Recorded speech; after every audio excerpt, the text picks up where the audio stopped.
அன்புள்ளம் கொண்ட துளாராசி அன்பர்களே, உங்களுக்கு பிப்ரவரி மாதம் எப்படி இருக்குன்னு இந்த பதிவில் பார்க்க போகிறோம்.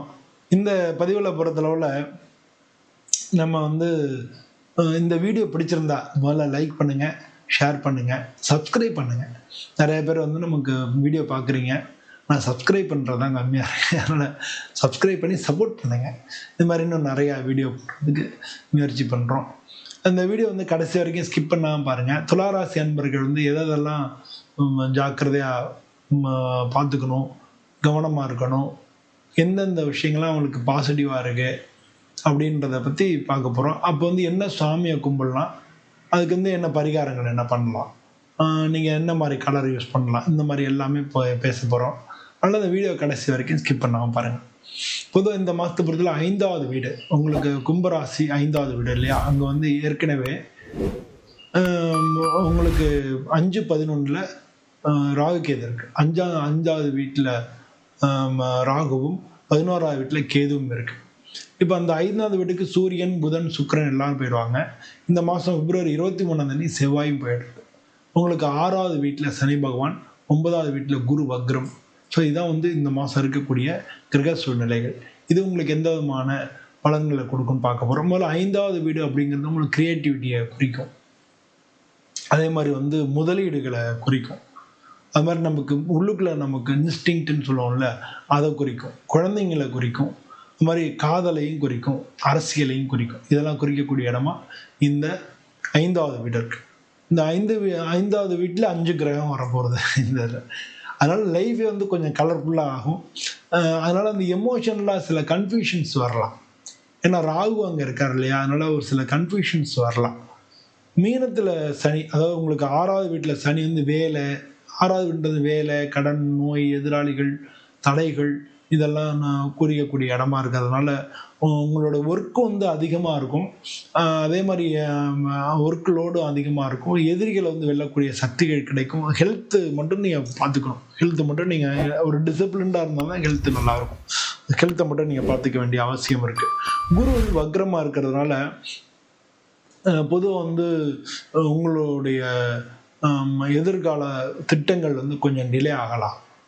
9ஆம் இடம் பாக்கியஸ்தானம் இல்லை, எதிர்காலத்தை பற்றின திட்டம், தெய்வ அருள் இதெல்லாம் கிடைக்கக்கூடிய இடம் தான். அதனால் கொஞ்சம் எதிர்கால திட்டங்களில் டிலே ஏற்படலாம். அப்பா சம்மந்தப்பட்ட விஷயங்களையும் டிலே ஏற்படலாம். அதில் எதாவது முடிக்க வேண்டிய விஷயங்கள் எல்லாமே அப்பானால நடக்க வேண்டிய விஷயங்கள்லாம் டிலே ஏற்படலாம். அப்பா கொஞ்சம் உடல்நிலையிலையும் முன்ன மாதிரி இல்லாமல் கொஞ்சம் டவுனாக இருக்கிறதுக்கு வாய்ப்புகள் நிறையா இருக்குது. 11ஆம் வீட்டில் அது லாபஸ்தானம்னு சொல்லுவோம். நண்பர்களையும் ஆசைகளையும் குறிக்கக்கூடிய ஸ்தானம் தான். அதனால் உங்களுடைய ஃப்ரெண்ட்ஸ் சர்க்கிளில் சேஞ்சஸ் ஏற்படலாம். நீங்கள் எதிர்பார்த்த லாபங்கள் கொஞ்சம் டிலேயாக கிடைக்கலாம். அது மாதிரி அதனால் ஆசைப்பட்டு அது விரக்தி ஆகக்கூடிய ஒரு சூழ்நிலை ஏற்படலாம். நான் போட எவ்வளோ முயற்சி பண்ணி உண்மையை நமக்கு நடக்க மாட்டேங்குது அப்படின்னு ஒரு விரக்தியாக, ஒரு ஃபெட்டாப் ஆகுன்னு சொன்னேன். அது மாதிரி ஒரு விரக்தியாக இருக்கிறது வாய்ப்பு நிறையா இருக்குது. அது மாதிரி வேலையை பொறுத்தவரை கிரியேட்டிவ் ஃபீல்டில் இருக்கிறவங்க, டிசைனிங் பண்ணுறவங்க, மீடியாவில் இருக்கிறவங்க, டீச்சிங்கில் இருக்கிறவங்க, கண்டென்ட் கிரியேட்டர்ஸ், இவங்களுக்குலாம் நல்லாயிருக்கு. நியூ ஐடியாஸ் எல்லாரும் அப்ரிஷியேட் பண்ணுவாங்க. காம்படிஷனில் நீங்கள் ஜெயிப்பீங்க. ஆனால் ஒர்க் ப்ரெஷர் அதிகமாக இருக்கும். ஏன்னா பாலிடிக்ஸ் இருக்கிறது வாய்ப்பு நிறையா இருக்குது. ஓவர் ரெஸ்பான்சிபிலிட்டி நம்மளுடைய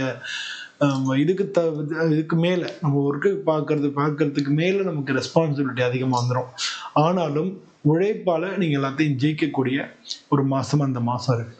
நீங்கள் வியாபாரத்தில் இருந்தீங்கன்னா, க்ரியேட்டிவ் பிஸ்னஸ் பண்ணுறவங்க, என்டர்டெயின்மெண்ட்டு, எஜுகேஷன் அந்த மாதிரி இதில் இருக்கிறவங்க, ஸ்டாக் மார்க்கெட் ட்ரேடிங்கில் இருக்கிறவங்க நல்லாயிருக்கும். ஆனால் அந்த பிப்ரவரி 23 மேலே மட்டும் இந்த ட்ரேடிங் பண்ணவங்க ரொம்ப ஜாக்கிரதையாக இருக்கணும். பெரிய ரிஸ்க் எதுவும் எடுக்க வேண்டாம். அது ஸ்பெகுலேஷன் லாஸ் வர்றதுக்கான வாய்ப்புகள், நீங்கள் உங்களோட எக்ஸ்பெக்டேஷன் லாஸ்ட்டில் போகிறதுக்கான வாய்ப்புகள் மிக மிக அதிகம். பிப்ரவரி 23 மேலே அது வரைக்கும் கூட உங்களுக்கு நல்லா தான் இருக்குன்னு சொல்லலாம். பொதுவாக இன்கம் ஸ்டெடியாக இருக்கும். சைடு இன்கம் அது ஐடியாஸ் கிடைக்கும். சைடு இன்கம் என்ன பண்ண ஐடியாஸ் கிடைக்கும். உங்களுடைய டேலண்ட் மூலமாக நீங்கள் பணம் சம்பாதிக்கிறதுக்கான வாய்ப்புகள் மிக மிக அதிகமாக இருக்குது. நீங்கள் எதிர்பார்த்த லாபங்கள் வர்றதுக்கான டைம் டிலே ஆகலாம். ஃப்ரெண்ட்ஸ் மூலமாக பணம் சம்மந்தப்பட்ட பிரச்சனைகள் வரலாம், இஷ்யூஸ் வரலாம். ஃப்ரெண்ட்ஸ்னால மணி இஷ்யூஸ் வரலாம், பணம் சம்மந்தப்பட்ட இஷ்யூஸ், அதாவது கொடுக்கல் வாங்கல இஷ்யூஸ் வரலாம். அது மாதிரி லாட்ரியிலே அது மாதிரி ஹை ரிஸ்க் எதுலேயுமே நீங்கள் எடுக்க வேண்டாம். இந்த மாதம் நீங்கள் யார்கிட்டையும் கடன் வாங்குறதோ கடன் கொடுக்கறதோ தவிர்த்துருங்க. இந்த மாதம் நிச்சயமா பண்ண வேண்டாம்.